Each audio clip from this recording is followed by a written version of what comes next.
Welcome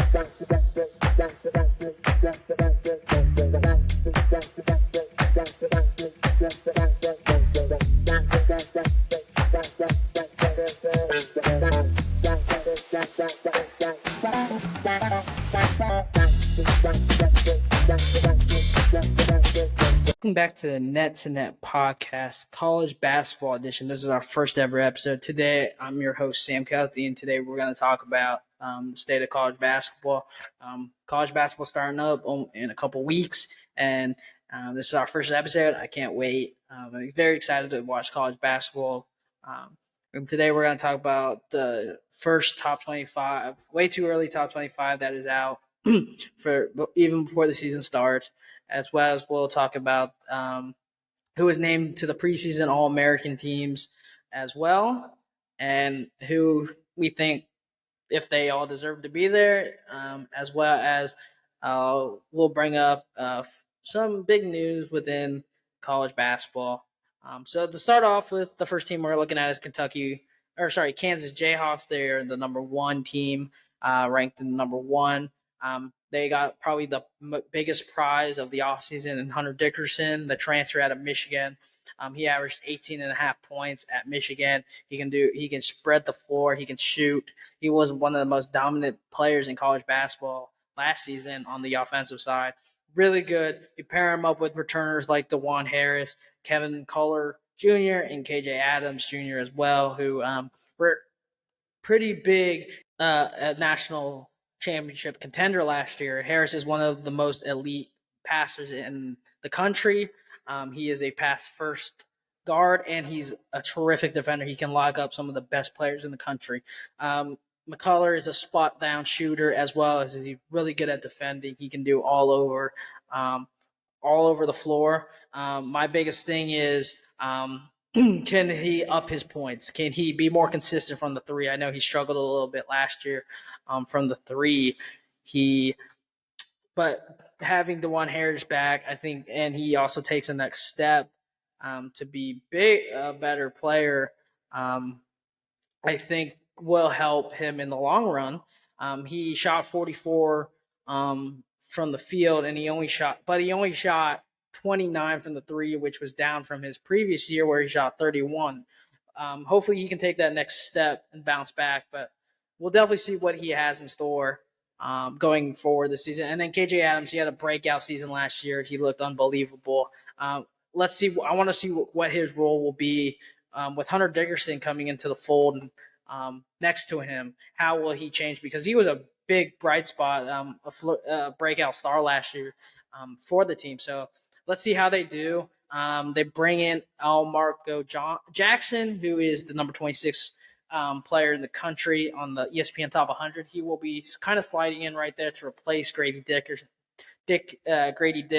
in the starting lineup. Are they the number one team? I'll let you all decide that in the comments below. If they are the number one team in the country, if they should be ranked number one. The next team is Duke. Duke Blue Devils. Kyle Filipowski, one of the bright spots of last season, returns to Durham.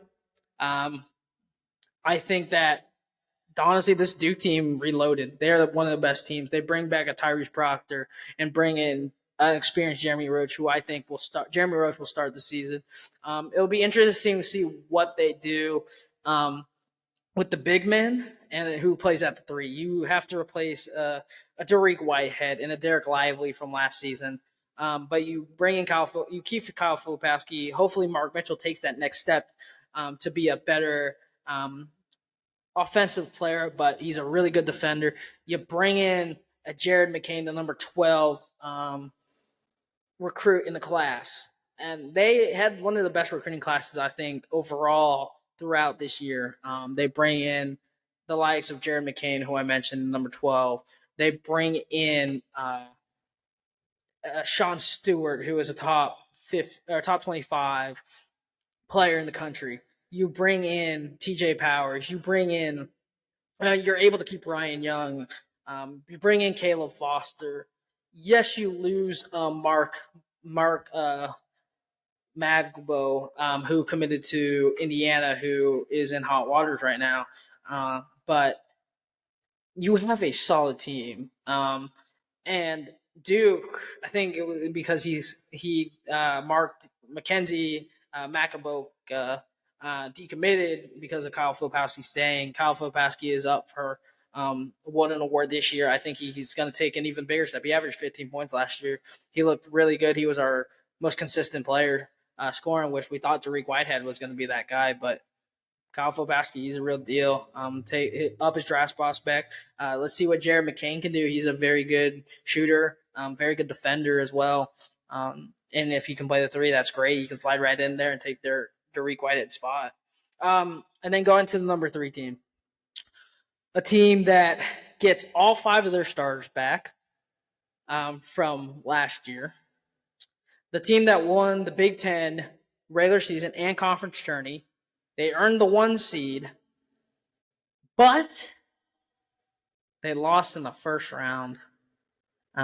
Purdue Boilermakers. You bring back Zach Edey, the reigning Wooden Award winner, heavily favored to repeat as the best player in college basketball. He made his decision on deadline day, making Purdue stronger. But you need the more consistency from Brandon Smith and Fletcher Lawyer. We saw that a little bit last year. Lawyer a little bit better from the scoring 11 points per game, but Brandon Smith definitely needs to step up his game to give that Zach Edey a 1-2 punch from pick and rolls to just facilitate the offense. And then if Ethan Morton and Trey Kaufman-Renn can take another bigger step as we haven't really seen, they're really in there for defensive purposes. They don't really get buckets, which I think will help Purdue if they can take that next step. Number 3, I think fits them perfectly. I like that. I like where they are. I don't think they're better than Kansas or Duke. Number 4, Tom Izzo. He honestly has a little bit of everything. He's got experience. He's got elite guards, depth, explosiveness, and newcomers. You bring back Tyson Walker and Malik Hall, who have an extra year of eligibility. Tyson Walker averaging 14.8 points a game, and then A.J. Hoggard averaging almost 13 points a game last year. They bring them back.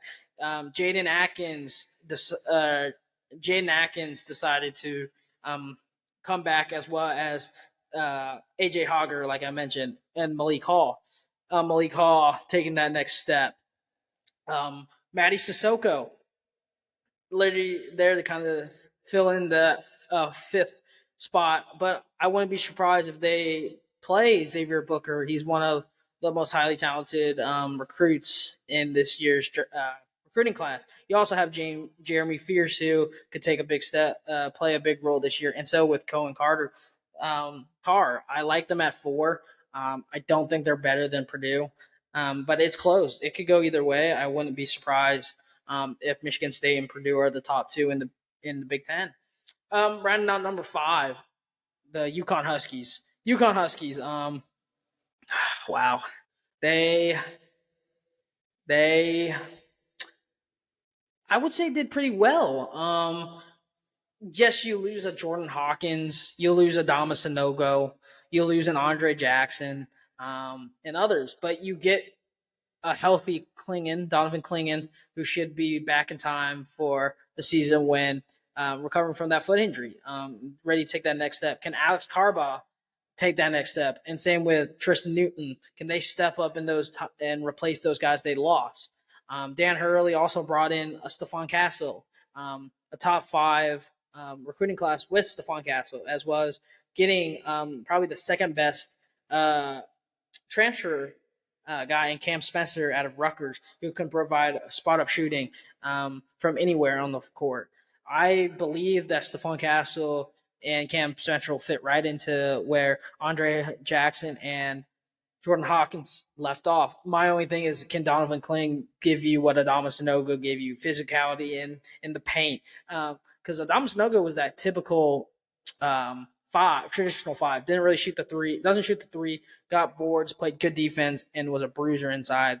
Can they replace that with Donovan Clinging? And we saw flashes of that last year, but Can he take that big step? Number 6, Houston.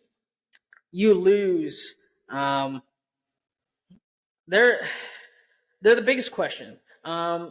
They're moving. I don't even think because of the players they lost and the players they gained will affect them. It'll be because they're moving from the ACC to AAC to the Big 12. It's a different a different beast when you move into a Power Five conference. And also, you lose a veteran like Marcus Sasser. You lose Tremont Mark with transfers as well as LJ Cryer and Damian Dunn, and then but you bring back double digit scorers like Jamal Shed. You bring Jawan Roberts back, who played very well last year. Yes, you lose Jarius Walker, but you bring in Damian Dunn, who averaged 15.3 for Temple. And like I mentioned, you bring in an Emmanuel Sharp, who are reliable wing players. They were very good last year in flashes. Hopefully they take a more of a bigger role from defensively and rebounding, because you bring like an LJ Cryer in from Baylor, who averaged 15 points. So look for him to take that next step and be that leader from where they lost that in Marcus Sasser. Number 10, Marquette Golden Eagles. I like what Shaka Smart's doing there. He's able to run his entire team back. The only person they lost was Olivier Maxi Prosper, who blew scouts away last year, which I thought he was going to stay because I think he needs more time to develop his game. And I thought he could do that with Shaka. But I like them. They brought pretty much all their starters back from last year, except for Maxi Prosper. But I like where they're at. They made a deep run last year, which I think Shaka Smart's a really good coach, and I think Eagles are going to have Marquette's going to have another great year. Interesting one that they have in the top 10, number 8 and 9, the likes of Tennessee. You bring back Isaiah Jordan James, who's been your best player, but you lose some guy. And some people might not be available, like their best player, Zakiya Ziegler. His health, is he going to be available? That's going to be key. Josiah Jordan, they get him back. That's positive. But they bring in the number 38 prospect in the country, and Fred Dillon. Can he provide spark?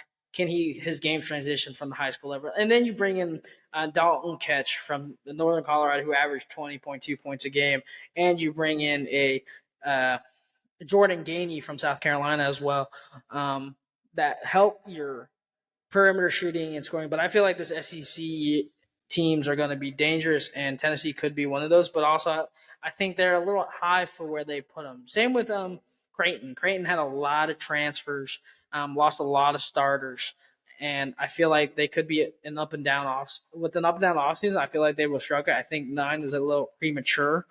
I think the team behind them should be ahead of them. And yes, you bring in Stephen Ashworth out of Utah State, who looked pretty good last year. You bring some of your starters back, but you lose key guys and Arthur Coleman.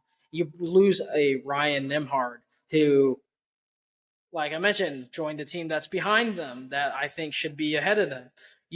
And that's Gonzaga. Gonzaga is one of the best teams in the country. You bring in a Graham Ike from Wyoming, who averaged 19 and a half. You bring in a Steele Ventnor from Eastern Washington to give you that shooting that Julian Strother had when he was there, and now you have to replace him. You lose a Drew Timme, you replace him, like I mentioned, Graham Ike, who's a big physical body.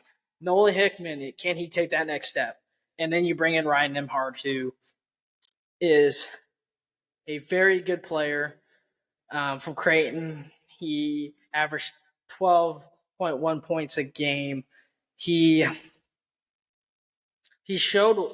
transferring from Creighton going to Gonzaga, I think, is a big step. We've seen a lot of guards do that same thing, and he was a talented player at Creighton.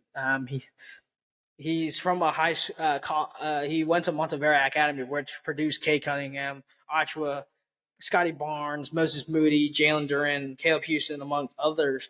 And he's one of the best. He was one of the best guards in the country last year. He averaged He averaged about 12 and a half points, 13.1 rebounds, and 4.4 steals, and averaged 1.3 steals a game. He started all 27 games. He can bring that pump. I think he can bring that pop that they lost over the last few years with losing Malachi Smith, Brazier Bolton, Julian Strother, Andrew Timme. But they did reload pretty well, and I think number 10, I think they should be over Creighton and Tennessee at 8 and 9. Yeah, and then you have after that Florida Atlantic.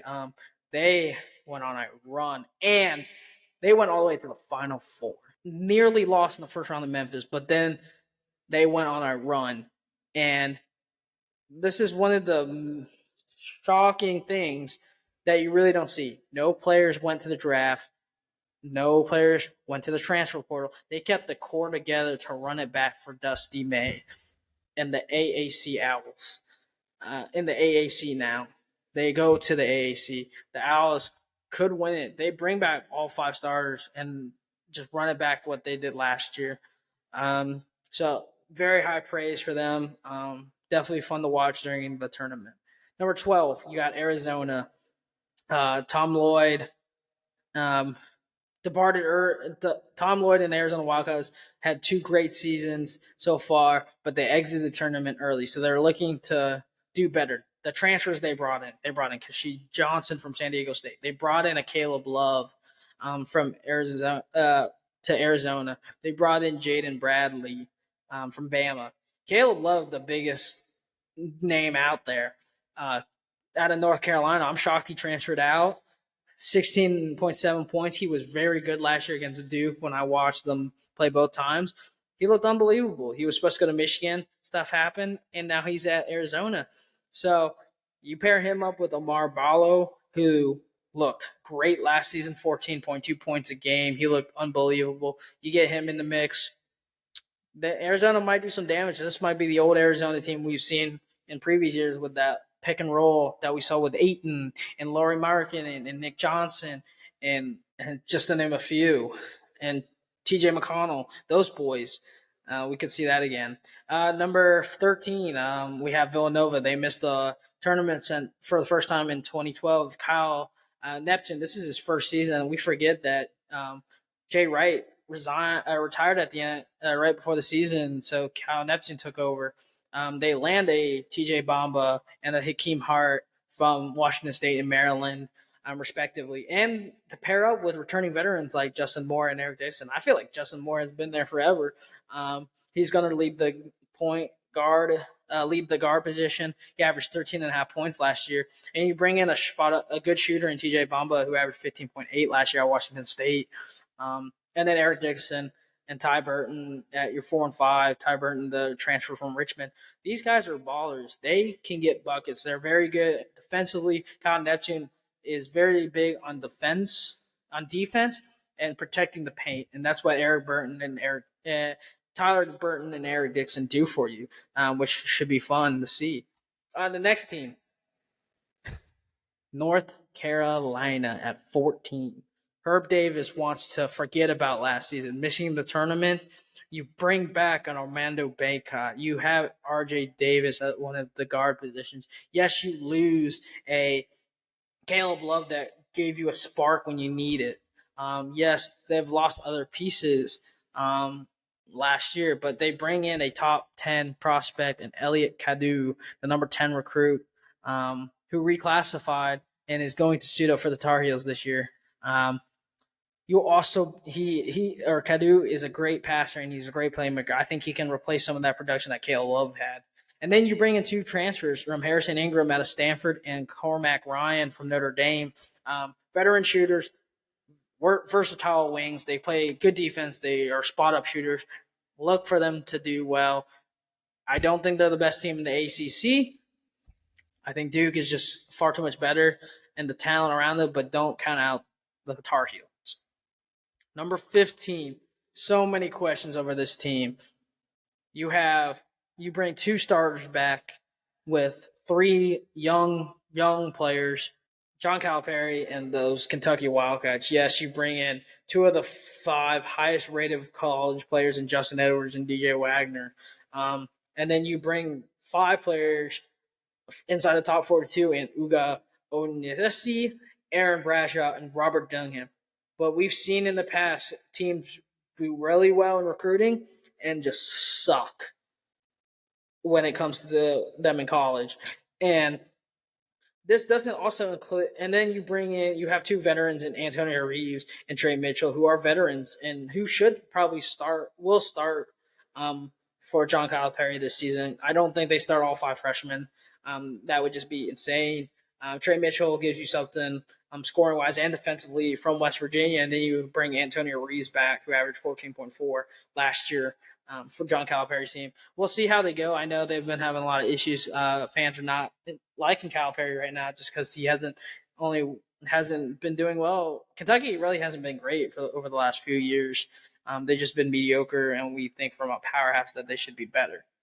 And then going forwards with that as well, number 16, you have the Arkansas Razorbacks. You bring in a couple transfers from Temple and Houston. Look for Davio Davis to take that next step, but then bring in Tram and Mark, who I mentioned left Houston. We should take that next step, and then Khalif Battle coming in as well from Temple to replace Anthony Black, because you're losing Anthony Black. You lost Anthony Black. You lost Nick Smith Jr. You lost Jordan Wall. So you had to recuperate. You bring in these guys, and not even to mention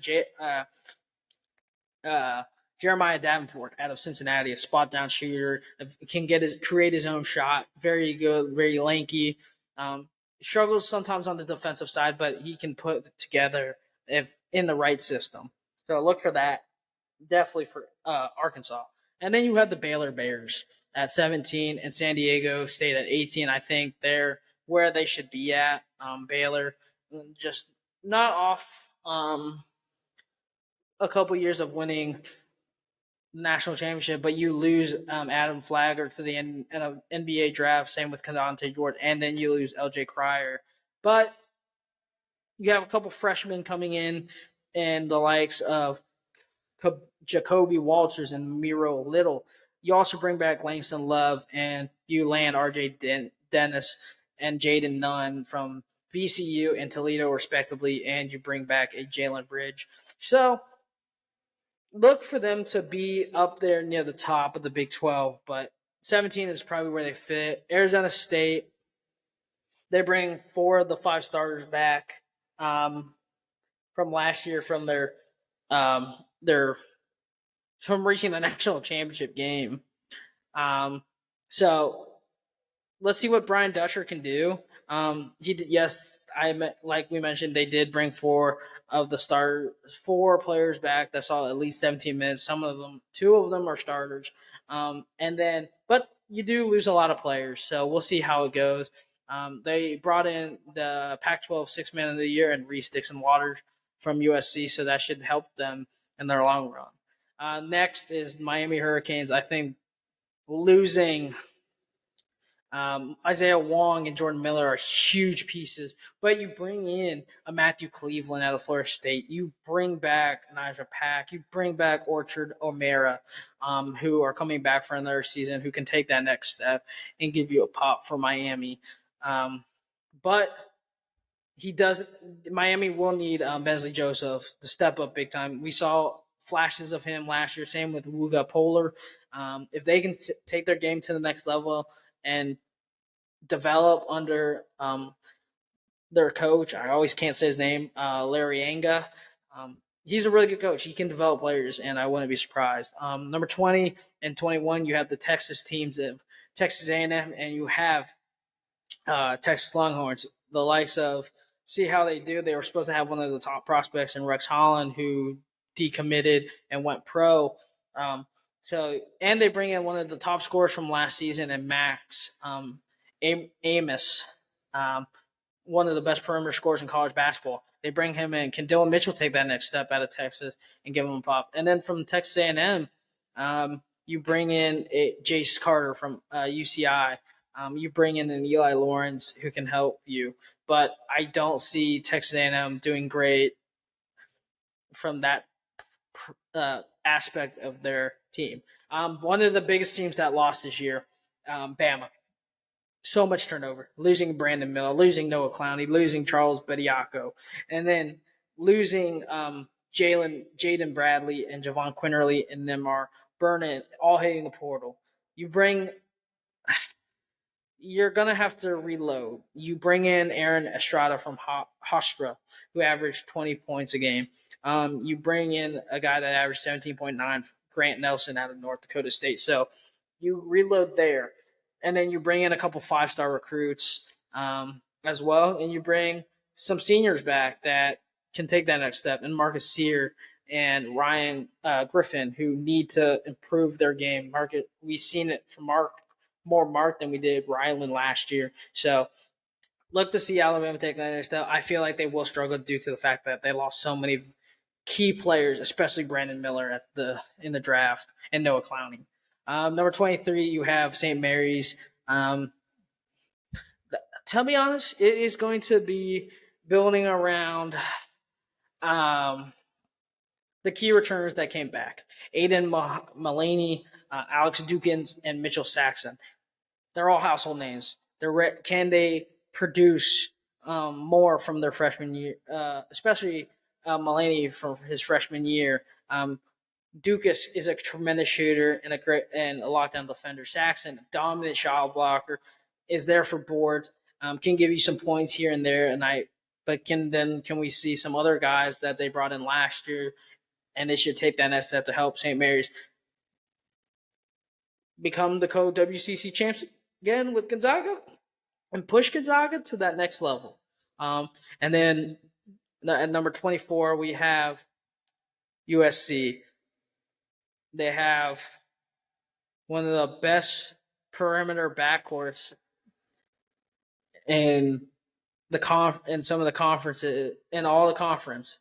They have one of the best backcourts I've seen in a while. Boogie Ellis, he played at Duke, and then he transferred out. He's averaging 17.7 points a game. He looked tremendous last year in a role that fit him. He was in that system. Then you have Isaiah Collier, the number one recruit in 2023. He looked phenomenal when I watched him play against Cooper Flagg, another tremendous recruit. He looked unbelievable. You have Bronny James. Is he going to play? He is working back to get healthy and ready to suit up. He is planning to suit up for USC. I don't know if he'll start or not just because of everything happening, but look, in the long run, he might play. He's great. He has a perimeter shot. He's very versatile, and he can make plays. Bronny James could be a dark horse, 6-man, and maybe even get into the lineup. You bring in a DJ Rodman who averaged 9.6 points a game. And yes, this is the DJ Rodman, he is the son of former All-Star and NBA champ Dennis Rodman. He averaged 5.8 rebounds last year. He shot 41 from the field. So look for him to be there. He's not going to give you a lot of points, but he is a very good defensive player. He can guard anywhere, any position. And then you also have Kobe Johnson. Can he take that next step and up his scoring? I don't see him upping his scoring, but I see him contributing to a good amount. So that should be an interesting team. And then you have St. John's. I think bringing in they brought in a lot of transfers. They brought in Jordan Dingle, one of the top scorers in the nation from Penn with 23.4. You bring in Chris Ledham from Harvard, who averaged 18.8. You bring Dennis Jenkins over from Iona with Rick Pitino, who averaged 15.6, and Glenn Taylor, who wasn't bad for Oregon State last year. And then you also have Joel Serranio, who played very well last season, a big man. And then they're going to have some fun. I think that Rick Pitino back with a better team can push for a spot in the March Madness. And then one team that I have that's just on the outside, I probably would say UCLA. What they've done over there with Mick Mick Cronin, the former UC Bearcat coach. He's looked pretty good with what he's had. He has a Dembabona still. He has Adi Amara, who is one of the top international prospects coming over for this year. So look for UCLA to make a push. And then we can't not talk about my UC Bearcats, what they've done this offseason. I know talking about Wes Miller in another year, I think he's a tremendous recruiter. I think he can get players on board. We were in the running for Isaiah Collier, which I thought we all honestly could have got him. I think he would have fit our team perfectly. As just the NIL money just was a little bit better over at USC. But I like what Wes Miller has done since he's gone here to replace John Brannon. We bring in Rayvon Gritham, the freshman. Jizzle James, Edrin James, the son of Edrin James, the former running back, looks to put in a 1-2 punch at our guards. We still have Skillings Jr., who we saw great flashes of last year. We bring in Jameel Reynolds, the transfer. We still have Rob Finnessy, who got hurt last year late, and we didn't get to see much of. John Newman, a fully healthy, shout out to my boy John Newman. Hopefully he can be that same spot up shooter that we've seen when he played. We have Odi Ugama, who's still here, the senior. Victor Locken took that next step last year, and he looked amazing. Ready for him to give us another night, give us 19 a night and 10 rebounds. We bring in a spot up shooter, CJ Frederick out of Kentucky, bring in Kalal East back, and then bring in a big man, Aziz Abangdago, another big man to help with our depth on our defense, because I think we lacked that size last year at Cincinnati, but hopefully we bring it back. And hopefully our young core can do it and our veterans can step up. I know we lost a decent amount. We lost our best player in Landers Nolly. We lost our leader in veteran presence in David DeJulius. We lost Mike Adams Woods, I believe, transfer. So look for them to step up big time. So I'm happy what Wes Miller's been able to do this offseason, and hopefully we get back to the March Madness. We haven't been in a while, and it'd be good to see us back soon. So yeah, that kind of hits the top 25, plus talking about my team, UC Bearcats, and then kind of just talk about some big news. Or sorry, before we hit the big news, we'll talk about who made the unanimous All-American team for preseason. The most obvious name is Zach Edey, which I mentioned. He is the reigning Wooden Award champ. He honestly averaged 22.5 points last year. He was unbelievable for Purdue throughout the season, which makes sense. Then you have Kyle Filipowski at about 15.5 points last year, joined by Hunter Dickerson, Amanda Baycott, and Tyler Kolek. Zach Edey, most dominant big man last year, we talked about 23.3 points. He averaged almost 13 rebounds with about 2 blocks a game, and he shot about 60% from the field, which is pretty insane for a big man. And then you bring in Kolek from Marquette. It's his second season after George Mason, the 6'3" guard. He averaged about 13 points, 7.5, and shot nearly 40 from the three. He was third All-AP All-American last season. He was injured in the first round, so he wasn't able to play as much, but especially his next season here at Marquette, I think he could take that next step. I've already mentioned Kyle Filipowski. He's a double-double machine. He's a monster. And then you have Armando Baycott, who lockdown defender. He's the first player in college basketball history to have 6 double-doubles in one NCAA tournament. And he led the Tar Heels to a national championship in 2022. He looked pretty good. 2 seasons ago. Last year he didn't look as great. I think it just because North Carolina wasn't that great last year. And then we talk about I mentioned Kyle Filipowski, who 15 points, 8.9, almost 9 rebounds a game. Another great team around him should look to there. And then Hunter Dickerson, 18.5 points, 9 rebounds at Michigan. I think one of the most dominating big men in the game in college. I would probably go Zach Edey 1, Hunter Dickerson 2, Kyle Filipowski 3, and then a Bangkok at 4. But we talk about some dominant. I think that list is pretty spot on. I don't think no one else hits them.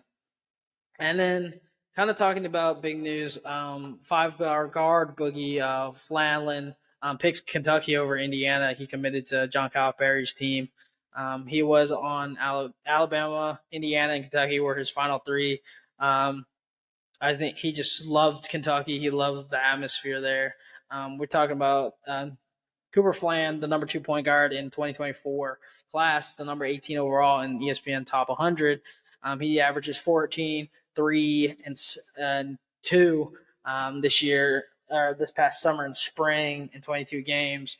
He also played at the FIBA World Under-17 Championships, where he played 7 games and shot nearly 39% from the three. He's very smart. He can create his own shot. He's a playmaker and he's very quick. I think he fits them. He already joins pretty much a stacked 2024 class in Samoto Silias, and then they're also trying to get a couple more guys to round out. So don't look for Kentucky to be in the top 5 again for recruiting class. And then we talk about internationally. There's always those international players that come over, and I would say the top 2 have to be from for UCLA. Adi Amara, the 7'3" center with 7'7" wingspan. He can shoot the 3. He plays really good defense. He's big. Definitely look for him to be a force to be reckoned with at UCLA. And then Burka Buyantian. It's the Turkish forward, 6'9" for UCLA. Look for him to do good. He'll play a big role over with Amara and Bona. And then I would say probably there are so many good international players that we see coming over. Definitely a lot over at UCLA, just to name a few, like I mentioned. And then as well as John Vida, the 6'6" guard, who can create his own shot. He reminds me of Peja Stojakovic. He can shoot the 3 very well. Very great release. Definitely look for UCLA to make a splash. I had them just outside the top 25. And then other big news is out of Memphis is Mikey Williams going to play this season. Right now, he is facing more charges due to his 3 additional felony charges. So he is right now currently in trouble with he sued out for Memphis Tigers this season. Right now he is enrolled in online classes. He's on the roster, but he does not have access to any team facilities or activities. His status in the program will depend on how or what happens within this trial for Mike Williams. But this is a guy that was a top recruit. This is a guy that is pretty much looked to be the next big thing coming in the college basketball. And just kind of some stuff on him. Mikey Williams, he committed to Memphis Tigers. He is a 4-star recruit out of ESPN. He's the number 46 in the class. We saw he was being recruited by anywhere from Arizona State, Memphis, Kentucky, other HBCU schools.